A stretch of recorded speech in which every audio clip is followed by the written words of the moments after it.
தொழிலில் அல்லது உங்கள் சொந்த வாழ்க்கையில் ஒரு ரிஜெக்ஷன், ஃபெயிலியர், மறுப்பு, வேண்டாம் அப்படின்னு ஒரு சூழ்நிலை, அதெல்லாம் வந்ததுன்னா ஒரு எக்ஸலண்ட்டான ஒரு விஷயம். ரிஜெக்ஷன்ஸ், ஃபெயிலியர்ஸ் நமக்கு என்ன உணர்த்துது, என்ன உணர்த்துகிறது?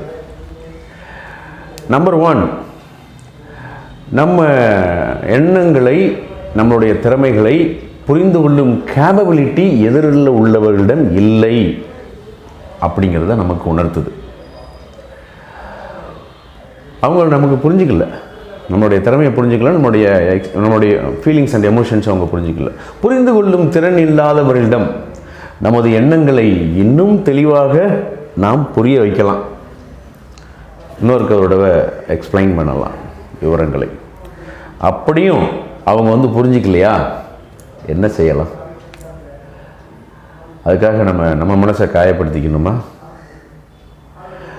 நாம் நமது திறமைகளை மதித்து விட்டு உள்ளே வாங்கிட்டு சூப்பர் சின்ன அப்படின்ட்டு சொல்லிவிட்டு நாம் அமைதியான புன்னகையோடு நகரலாம், அல்லது அங்கேயே இருக்கலாம், அமைதியாக காமாக இருக்கலாம். நம்ம மனசு நமக்கு முக்கியம் நண்பர்களே, நம்ம மனசு நமக்கு முக்கியம். நன்றி. உங்களுடைய கருத்து என்ன அப்படிங்கிறதையும் சொல்லுங்கள். சேனலை சப்ஸ்கிரைப் பண்ணாதவங்க சப்ஸ்கிரைப் பண்ணிக்கோங்க, லைக் பட்டன் அனுப்புங்க, நிறைய பேத்துக்கு ஷேர் பண்ணுங்கள். உங்களுக்கு பிடிச்சிருந்தால் நிறைய பேத்துக்கு ஷேர் பண்ணுங்கள். நன்றி, மகிழ்ச்சி. உங்கள் நண்பன் ஆல்ஃபா சின்னராஜா. மகிழ்ச்சி.